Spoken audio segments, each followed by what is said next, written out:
This is FR UK Rugby. I'm Tim, and I'm joined in the FR UK broom cupboard by Joe Worsley to discuss French domination of the Champions Cup. Joe, how are you doing? I'm good, yeah. I'm hiding in a broom cupboard. I'm at a school doing some valuable charity work, and I just snuck off because what happened the weekend's so exciting. I want to talk about it.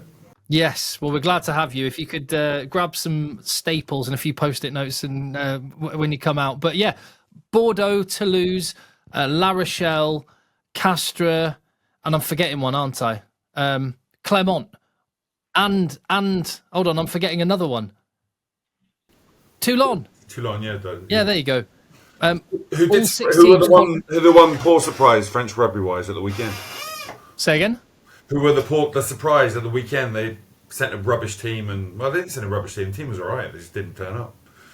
They're the one team I thought would win, and Castres were the team I thought wouldn't. Interesting. That's why it's such an interesting weekend to talk about. Yeah. So just big picture, firstly, Joe. So there's a lot of criticism, and I've been pretty vocal in not liking the format of the competition.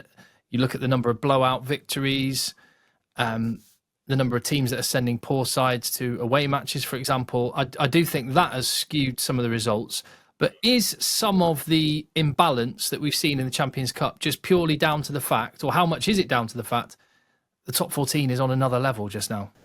Yeah, I think you're seeing that increase in money going to top 14, the more international coaches getting involved, more international players.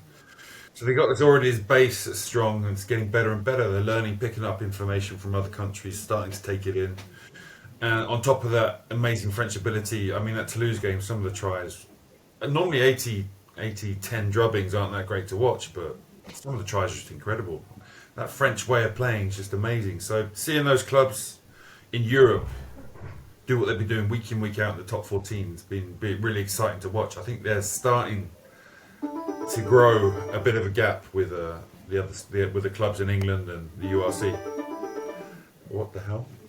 So it's almost like you've organised some sound effects for your. Yeah, I think when I talk about French rugby and this is my exciting noise. Right. So just on that Toulouse, so this is what's just to highlight and underline the strength of the top 14 and particularly the top teams. It wasn't like Toulouse put 80 points on Leicester Tigers bin juice. There were 14 full internationals on the field for Leicester Tigers, World Cup winners, international captains, 6 players that are in the current England Six Nations squad. Yeah, I mean, the way they ripped into shreds, I mean, they're walking into a bear pit there because Toulouse had to score points. Their team was pretty fresh. Last time they'd probably be together for a while. And they just went for it, didn't they? They just went through it. It was savage from minute 1 to minute 80. Every opportunity they got, they just offloading, finishing scores. Actually, they messed up one or two. I think Dupont actually dropped one at one point, and Grew dropped a certain try as well. So it could have been more.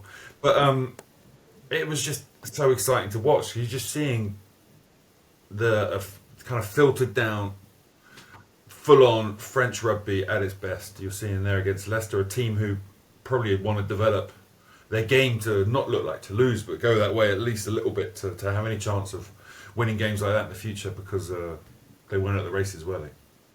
Toulouse and Bordeaux on a collision course in the semi-finals if they both managed to get there.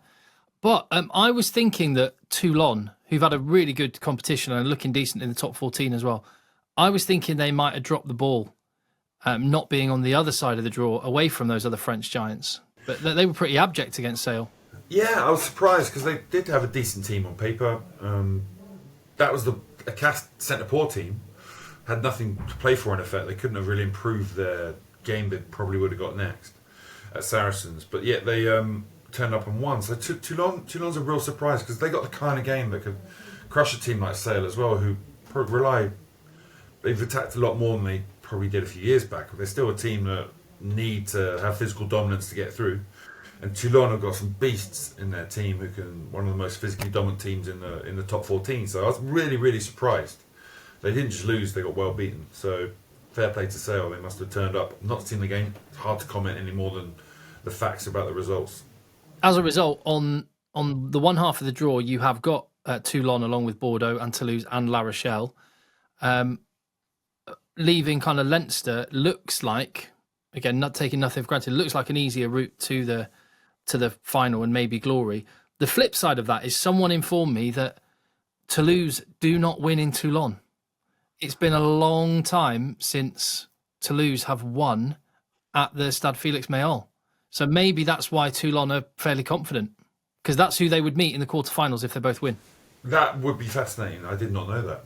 I did not know they were meeting there. I know Toulouse have struggled. They often play their games at Marseille, though, in the Velodrome, because there's such a demand for that match. And matches at the Velodrome when it's sold out, it's just an incredible stadium. Atmosphere is amazing. And Toulon really front up. But to stop Toulouse, you need that physicality. You kind of saw La Rochelle in the semi-final of last year's top 14. They fronted up until the red card on Antonio. They were in that. They're in it because they were physical. They were matching or bettering Toulouse physically. And that results in less chances for Toulouse, less opportunities, more chances of turnovers and opportunities for you, which is what Leicester didn't do. Now, in the final, Bordeaux didn't have that physicality at all and got absolutely dominated. Leicester, no physicality, got dominated. But Toulon would have hopes of beating Toulouse. But I think still Toulouse in Toulon, I'd still favour them. Just on the top seeds, Bordeaux, I mean, scoring tries for fun, outrageous. Damien Penaud just doing the most ridiculous things. That the team looks electric. But again, there is that undercurrent of fragility there with them, isn't there? Yeah, I mean, they can make their turnovers. I think probably Harlequins are the English team you'd want to compare to them. This year, they've signed a couple of players who are more physical. So their forwards are not the scary forwards you might see at Toulon, even at Toulouse. Physical beasts who could dominate. I know at Toulouse and Toulon they play a different style, but at Bordeaux, Gazzotti's come through, hasn't he, from the academy, and Johnny Gray's one of the players that's come. Yeah, I mean, Gazzotti they signed when he was young. He's 20, so he's still an academy boy. But okay, they signed him from knowledge. I think from Grenoble. But yeah, loads of guys are coming through because they've got a policy of signing 16, 17, 18-year-olds who are really talented. They invested heavily in that. But that physical pack they got is more physical than last year. The backline, I think, is purring even more than it did last year. It's just ridiculous, their backline, when you look at it. It's insane. Burros, injured, is a downer, but he'll be back towards the end of the Six Nations, I think, by the time they get to the serious European stages. But their team can rip anyone to shreds, and they're a bit more robust than they were last year. It's a good recipe. Just on La Rochelle, they look to be a declining force. They won 2 and lost 2 on their day, as you say, incredibly physical and can beat you up.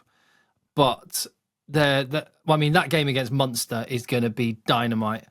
A lot of people refer to La Rochelle as Yellow Munster because of Roland O'Gara at the top and the way that they play. That's just, if I could pick one place to be in round of 16 week, it'd be there. Yellow Monster. They could be who's the guy on the cereal packets when we were younger? The Honey Monster. Honey Monster. Could be their new logo. When I think of Yellow Monster, I think of him. Anyway, we diverted there by food again. Yeah, I think La Rochelle have, I don't know, they got 2 players coming in initially in Legaric who are going to give them a bit more X factor and line breakability, because I think they're struggling to score a bit. Very well organised team, real good effort, motivated, really engaged in the game and committed. Now, I don't think that's enough anymore in rugby. I think we've kept to a stage where you've got to be able to score. You've got to find the sweet spot where you've got that side of things that La Rochelle have got, but you've got this attack as well.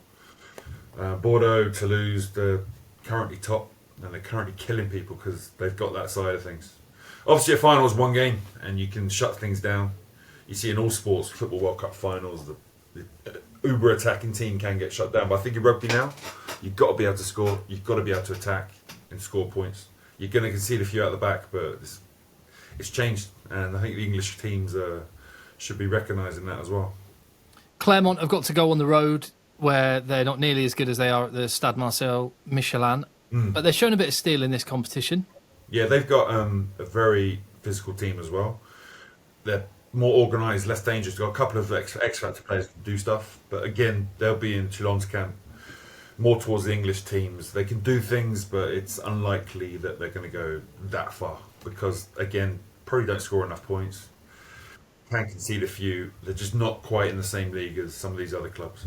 And let's throw a bit of love Castres' way, because that's the surprise package of the whole pool stage to finish with a home quarter final, 6th seed out of all the 24 teams that took part. I'm not sure how many people had that. No, I actually saw them. My son was playing an academy game the night before at Stone X, and I saw them come in for their team run. So it's great catching up with some friends. Had great times there with them. There's probably only 3 or 4 kind of first choice players playing, 3 or 4 very good ones. And some other very good players they got in their squad. They got a very, very good squad at Castres. They recruited really well. But I think there were 3 or 4 guys from the academy, like 21, 22-year-olds playing as well. So that team on paper, nothing really to play for, already qualified. You would have thought Sarries would have put them to the sword, because mentally, sometimes, and we have this historical stereotype of French teams, doesn't matter not to turn up, but my God, they turned up. Kokaji at the centre is an incredible player. I wish we had someone like him in England. He would be 100 claps for England for sure. But Castres, they play lovely rugby. They got a good group. They're motivated, and they rolled over Saracens at home. An incredible result. And also say, if you want to get into the mindset of Castres, then go and check out the interview with Santi Arata, who came on in the second half and completely changed the dynamic of that game as well. He was electric. Go and check out one of the best scrum halves in the world, talking about what it means to play at Castres. It's in the feed right now, and hit subscribe on the channel. One final question from me, Joe. So you are a coach. So if you were a coach of one of the URC teams or the Premiership teams that are in the round of 16, obviously let's take Leinster out of that because they have got that muscle, but you have to try and make up for the lack of financial clout that means your squad's not as strong. How do you bridge that gap? Yeah, so that money means physical talent is the one thing you will have more than other teams, and the top 4 teams are going to have more physically dominant people. So to get around that, you've got to play transitions. You've got to go for transitions and be razor sharp there. You've got to not overplay. You've got to get play in the right part of the pitch, not overplay. Get that side of the game right, and any opportunity you get, any time there's a transition, leap on it. Because if you end up playing a game that's about percentages and organisation, you're going to have to dominate physically. If you can't dominate physically, you won't win that game. So you've got to go towards a transition model, which... What does that look like in reality? So that means, as a coach, you would say when a team kicks and it doesn't go off the park, we're stacked up ready to counter-attack. Yeah, I mean, it's hard for a team to change tack. Normally teams play a similar way the whole season. Jumping from one competition to another, suddenly in the Premiership, English Premiership, maybe physically you can handle it and carry on playing your systems and score loads of tries. But then if you're getting absolutely dominated physically and the ball stealers are all over your ball against Toulouse, for example, then you have to go to something else. And this is where the transitions are key. Obviously in France, it's something that's in their DNA. Other countries a bit less so it's hard to coach. You need players intelligent on the pitch, reading the collision that's happening, reading we're getting dominated here, let's go to another option, which would be into the kick game, chase, defend the right part of the pitch, wait for the poor kick from the opposition. So there's so much we could talk about when it comes to coaching transitions. It's a long job, a difficult job, and it's very difficult to flick from one to the other. Well, let's get a time in the diary, Joe, when we can have a proper nose off, and I can ask you all about that, because I'd love to talk about it, mate. But we'll leave it there for now. Get my broom covered off. Yeah. Tell us what you think about the French teams in the Champions Cup, about the format of the Champions Cup, about the power of the top 14, how and where other nations are at the minute. It's looking fairly bleak from someone who's in England watching the Premiership. I can say that much. But let us know in the comments down below. Give the video a thumbs up and hit subscribe on the channel.